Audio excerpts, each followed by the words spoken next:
नमस्कार दोस्तों, कैसे हैं आप। उम्मीद करता हूं कि आप लोग अच्छे होंगे।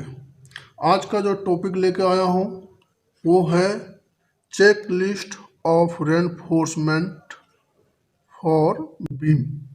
बीम का जब रेनफोर्समेंट चेक करने के लिए जाएंगे तो किन किन बातों का ध्यान रखना पड़ता है उसके ऊपर डिस्कस करते हैं आज।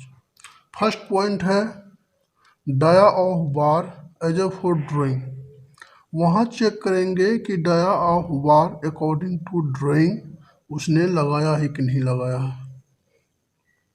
अगर लगाया है तो ठीक है, अगर नहीं लगाया है तो फिर उसको लगवाना है एज ए ड्राइंग। दूसरा पॉइंट है left length as a for drawing. Left length जो होता है वो बहुत ही इम्पोर्टेंट पॉइंट है, क्योंकि लेफ्ट लेंथ जो है उसके ऊपर शेयर फोर्स और बेंडिंग मोमेंट डिपेंड करता है।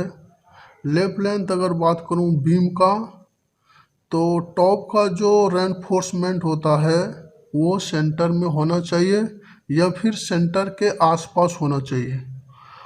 और बॉटम का बात करूं तो वो सपोर्ट से L/4 पे लेफ्ट होना चाहिए, तो ये शेयर फोर्स और बेंडिंग मूवमेंट को रेसिस्ट कर पाएंगे। आगे देखते हैं। तीसरा जो पॉइंट है number of bar as a drawing. Number of bar drawing के अकॉर्डिंग जो है उसको साइड पे देखेंगे कि उसने लगाया है कि नहीं लगाया है। लगाया है तो ठीक है, नहीं लगाया है तो फिर उसको लगवाएंगे। और चौथा पॉइंट है वो है स्टेरअप। स्टेरअप का साइज देखेंगे। सपोज करते हैं अगर बीम का साइज 230/600 है तो उसके अकॉर्डिंग इसने स्टेरअप बनाया है कि नहीं बनाया, उसको चेक करेंगे। क्योंकि स्टेरअप जो है बहुत ही इम्पोर्टेंट चीज़ है, क्योंकि स्टेरअप का जो काम होता है वो शेयर फोर्स को रेसिस्ट करते हैं और शेप को सही जगह पे बनाए रखते हैं।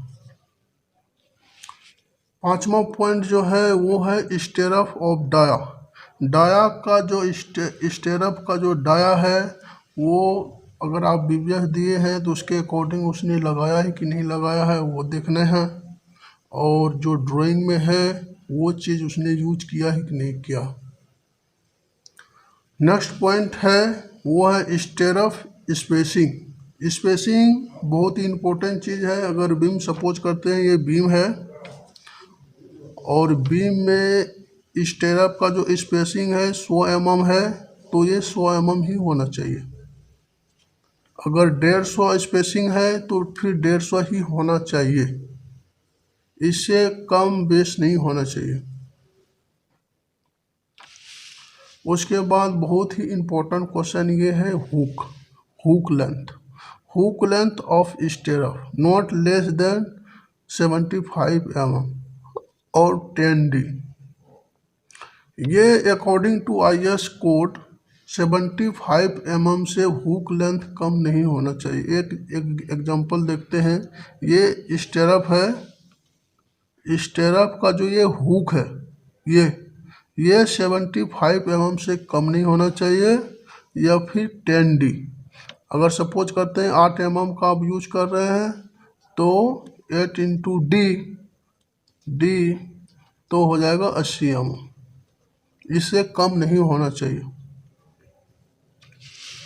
नेक्स्ट पॉइंट है stirrup hook bend of not less than 135 degree. ये जो अपना हुक लेंथ होता है और इसको जो ये बेंड करते हैं ये जो है 135 डिग्री से कम नहीं होना चाहिए। इस चीज़ का ध्यान अपने को रखना पड़ता है। नेक्स्ट पॉइंट है development length as a for drawing. Development length जो होता है वो देखेंगे थंब रूल के हिसाब से 50D होता है। 50D होता है, नहीं तो यह फिर ड्राइंग में दिया रहता। तो आज इतना ही था दोस्तों। अगर वीडियो आपको अच्छा लगा तो प्लीज़ सब्सक्राइब करें और शेयर करें और कमेंट करें। अगर कोई आपको डाउट होता है तो आप कमेंट करके पूछ सकते हैं, आपको मैं जवाब दूंगा। थैंक यू, धन्यवाद, जय हिंद।